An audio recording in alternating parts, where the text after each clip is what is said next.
दैनिक भास्कर समूह के इस गरिमामयी कार्यक्रम में हम सबके मध्य विराजमान राज्य सरकार के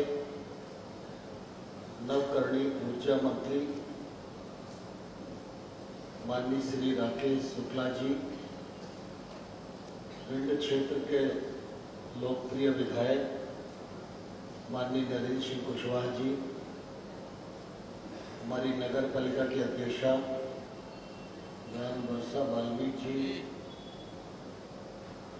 दैनिक भास्कर समूह के स्टेट एडिटर राजीव शर्मा जी, रमेश सिंह राजपूत जी, नरेंद्र सिंह कुशवाहा जी, जिले के कलेक्टर श्रीवास्तव जी, पुलिस अधीक्षक डॉक्टर यादव जी, दैनिक भास्कर परिवार के सभी सदस्यगण और इस कार्यक्रम में विशेष रूप से उपस्थित आदरणीय श्री केशव सिंह जी, कोक सिंह नरवरिया जी, संजीव काकर जी और अमृतपाल बघेल जी, इस अवसर पर उपस्थित देवियों, सज्जनों और पत्रकार मित्रों,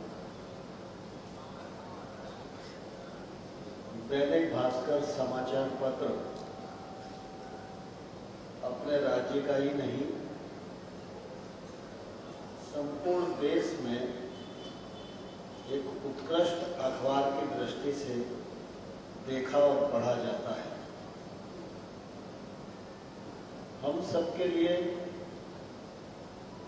बहुत प्रसन्नता की बात है कि इस अखबार का उद्गम स्थल ग्वालियर है। एक जमाना था जब ग्वालियर में छपता था, ग्वालियर और आसपास के क्षेत्र में ही विख्यात था, फिर समूचे मध्य प्रदेश में भास्कर ने अपना स्थान बनाया और इसके बाद लगातार गुजरात, हरियाणा, महाराष्ट्र, उत्तर प्रदेश, अन्य क्षेत्रों में अपनी पहुंच स्थापित की। चूंकि यह अखबार ग्वालियर से आरंभ हुआ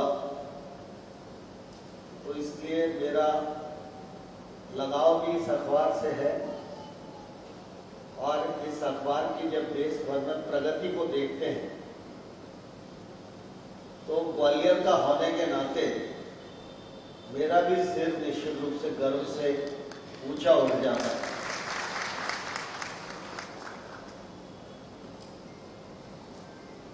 पुरानी यादें हैं जब सेठ द्वारका प्रसाद जी अग्रवाल, जिन्होंने इस अखबार को प्रारंभ किया, तो अखबार के मालिक तो थे ही, लेकिन साथ ही साथ बड़े समाज सेवी भी थे। और मेरा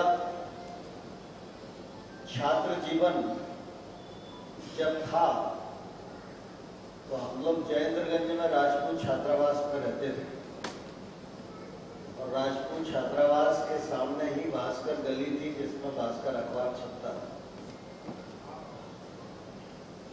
तो सेठ जी बड़े आदमी थे, कॉलेज के चुनाव होते थे छात्र संघ के, तो हम लोग सेठ जी के पास कागज मांगने जाया करते थे, सेठ जी पैम्फलेट छपवाना है, आप हमारी मदद करो। सेठ जी बहुत उदार मना थे, जब तक वो जीवित रहे उन्होंने समाज में अपना उत्कृष्ट स्थान अपने कृतित्व से बनाया। उसके बाद उनके पुत्र रमेश चंद्र जी अग्रवाल, उन्होंने भी लगभग उसी व्यवहार के नाते अपनी एक साख स्थापित की। आज रमेश जी के पुत्रों के हाथ में कमान है, वे भी भास्कर की प्रतिष्ठा को कायम रखने के लिए जीतोड़ प्रयत्न कर रहे हैं। इसके लिए मैं भास्कर समूह को हृदय से बहुत बहुत बधाई देता देता हूँ, बहुत शुभकामनाएं देता हूँ। अभी राजीव जी नो नेगेटिव मंडे की जिक्र कर रहे थे, तो ये तो सच है कि नकारात्मकता से सकारात्मकता का स्थान हमेशा ही ऊंचा रहा है।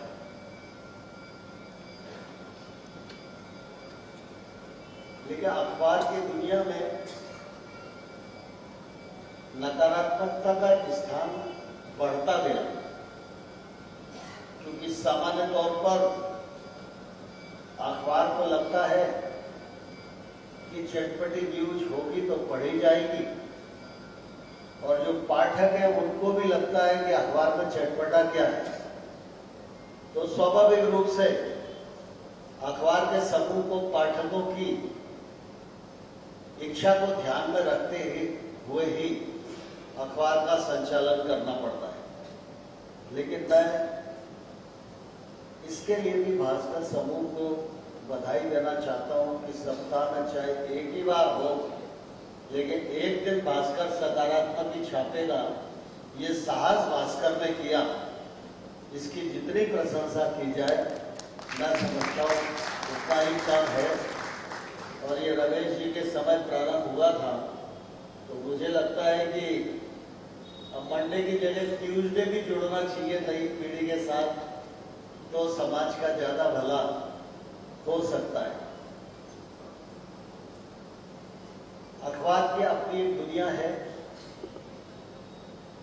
और अखबार हमसे जीवन से जुड़ी हुई विधा है, क्योंकि इलेक्ट्रॉनिक मीडिया कितना भी बढ़ जाए, फिर भी सुबह उठकर चाय पीते समय जब तक अखबार नहीं पढ़ा जाता तब तक जिंदगी शुरू नहीं होती।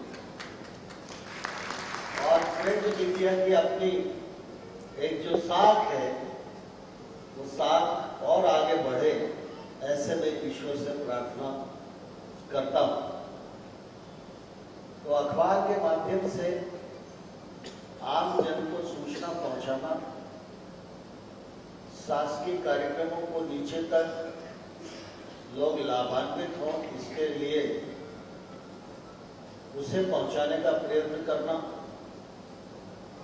और साथ ही साथ समाज को प्रेरणा देने का काम भी संपादकीय के माध्यम से किया जाता है। इसलिए अखबार का अपने आप में बहुत महत्व है। सुबह सुबह आप देखते होंगे कि जो लेख आते हैं, संपादकीय आती है, आमतौर पर वैसे लोगों का अपना अपना टेस्ट है। कोई खेल समाचार पढ़ता है, कोई व्यापार समाचार पढ़ता है, कोई सोने चांदी के भाव पढ़ता है, कोई राशि पढ़ता है, कोई अपराध की दुनिया के समाचार पढ़ता है। लेकिन मैं समझता हूं कि अखबार की जो जरूरत है और अखबार की महत्ता है वो संपादकीय से है, और अखबार में जो लेख छपते हैं उनका मानव जीवन में और देश के जीवन में बहुत महत्व है। और भास्कर में बहुत ही उत्कृष्ट किस्म के लेख आते हैं,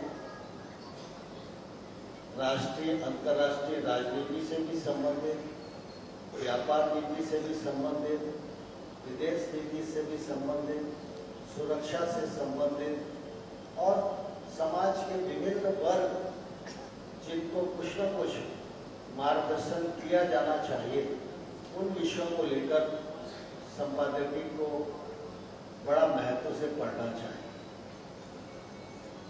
आप सब लोग अखबार पढ़ते होंगे, तो उसमें विजय शंकर मेहता जी का एक कॉलम आता है। तो मैं समझता हूं कि विजय शंकर मेहता जी का वो एक कॉलम ऐसा है कि मैं उस कॉलम को कभी नहीं छोड़ता, कितनी भी जल्दी में हो।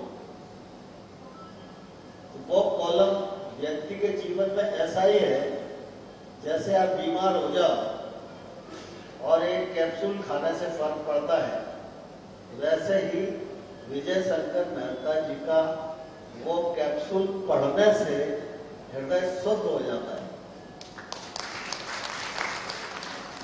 इसलिए अपनी अखबार की समाज में, लोकतंत्र में महत्वपूर्ण भूमिका है। जब जब बड़ी ताकतों ने हिलोरे लेने की कोशिश की, अपने हितों के लिए तानाशाही की तरफ जाने का प्रयत्न किया, उस समय भी अखबार की दुनिया में लोकतंत्र को अक्षुण्ण रखने के लिए अपनी महत्वपूर्ण भूमिका का निर्वाह किया। कई अवसर आजादी के बाद आए हैं, उसकी गहराई में जाने की आवश्यकता नहीं है, लेकिन हमेशा अखबार इस दृष्टि से जागृत रहा, बेबाक रहा, साहस के साथ उन्होंने उन चीजों को उजागर किया और लोकतंत्र को बचाने में जो अखबार की भूमिका हो सकती है, उस भूमिका का निर्वाह अखबारों के माध्यम से निश्चित रूप से हुआ है। लेकिन अखबार एक समूह है और दैनिक भास्कर बड़ा समूह है, इसलिए स्वाभाविक रूप से जब वक्त हमको समृद्ध बनाए तो हमारे सामान्य पेशे से अतिरिक्त भी हमारी बहुत सारी जिम्मेवारियां होती हैं, क्योंकि हम सब जानते हैं समाज में तमाम सारी चीजें ऐसी व्याप्त हैं जिनका निराकरण या जिनका निर्मूलन सरकार चाहे तो अकेले नहीं कर सकती। ऐसे समय में सामाजिक संस्थाएं, निजी क्षेत्र की संस्थाएं, औद्योगिक संस्थाएं, अखबार की दुनिया के लोग, ये अगर आगे आकर काम करते हैं तो समाज की उस रिक्तता को भरने में महत्वपूर्ण भूमिका निश्चित रूप से उनकी होती है। शिक्षा का क्षेत्र हो, स्वास्थ्य का क्षेत्र हो, महिला सशक्तिकरण का क्षेत्र हो, युवाओं को उद्यमशील बनाने का क्षेत्र हो, देशज पद्धतियों को विकसित करने का क्षेत्र हो, स्वच्छता का क्षेत्र हो, स्वावलंबन का क्षेत्र हो, देशभक्ति का क्षेत्र हो, जिम्मेवारी के निर्माण का क्षेत्र हो, हर क्षेत्र में आज कहीं न कहीं हम लोगों को अभाव दिखाई देता है। इस अभाव को पाटा जाए, इसके लिए अच्छे और दक्ष लोगों की आवश्यकता होती है। अच्छे लोग समाज में बहुत हैं, कि जिस दिन अच्छे लोग कम हो जाएंगे उस दिन तो सारे उल्टा पलटा हो जाएगा।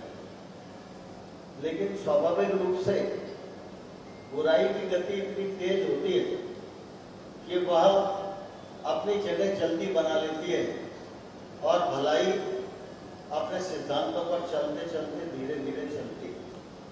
इसलिए समाज में बहुत अच्छे लोग, बहुत अच्छी प्रतिभाएं होती हैं। जरूरत है उन प्रतिभाओं को प्रोत्साहित करने का। अभी राकेश जी बोल रहे थे, हमारी बिटिया वो प्रजापति समाज के हैं, उसने बहुत अच्छा नृत्य किया। मैं राकेश जी को कहना चाहता हूं कि हम लोग भिंड मुरैना के बेसब हों, लेकिन भिंड मुरैना की प्रतिभाओं ने सिर्फ भिंड मुरैना में ही नहीं, पूरे देश में अपना उत्कृष्ट स्थान बनाने में अपनी समय समय भूमिका की।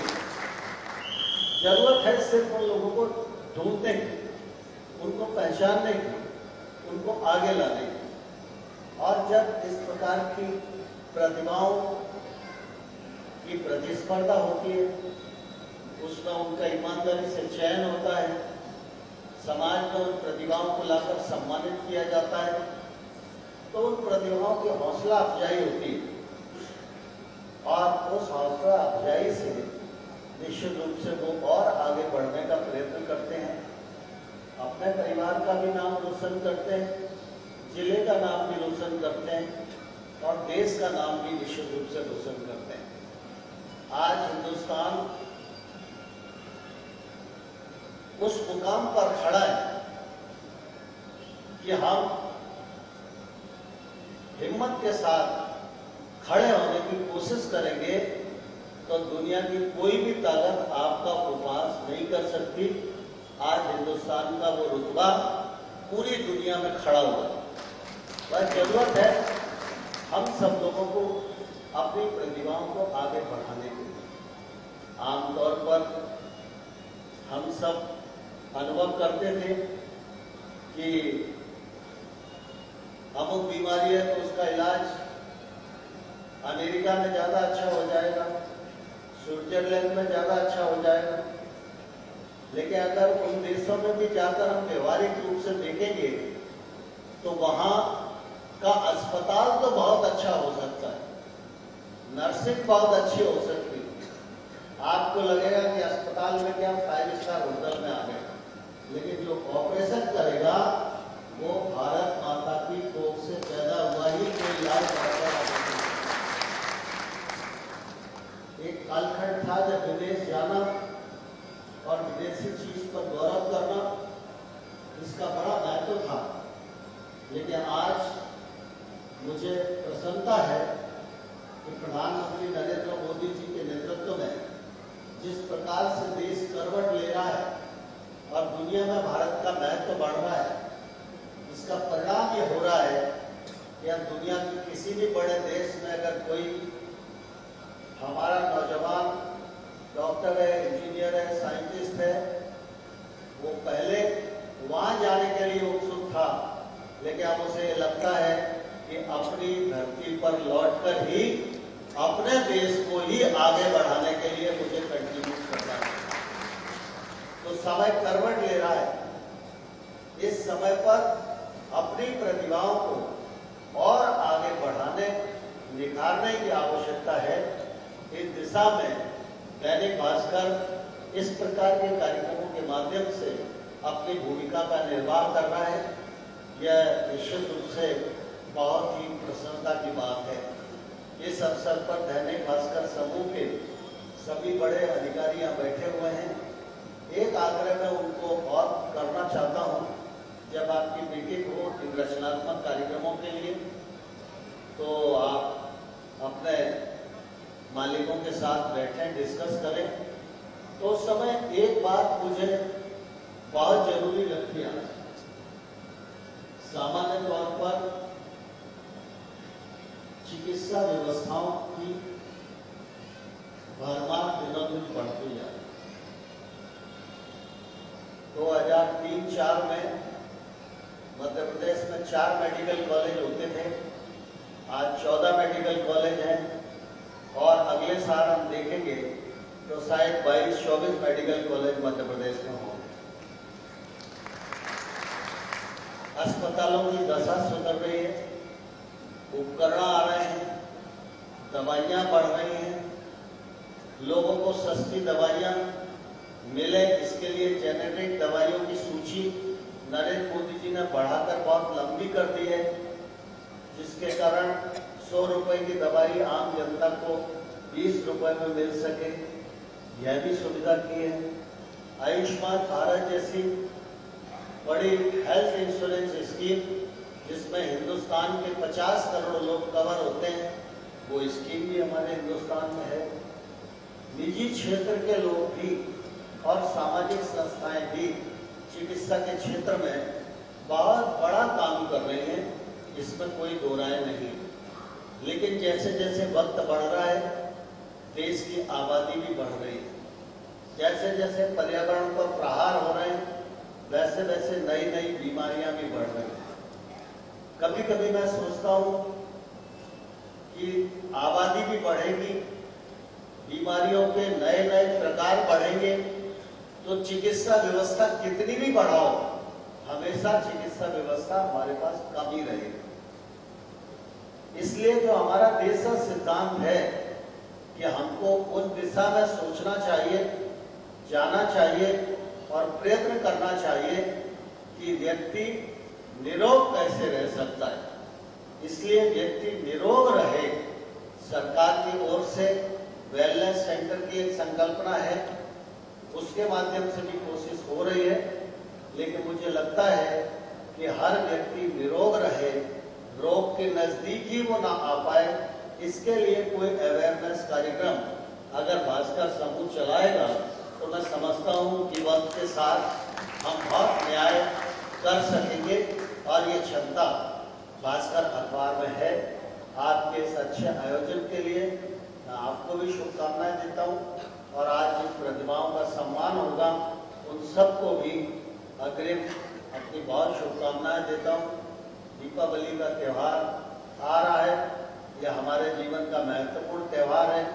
मैं आप सबको दीपावली, भाई दूज, गोवर्धन पूजा सब त्योहारों की बहुत बहुत शुभकामनाएं देता हूँ। धन्यवाद।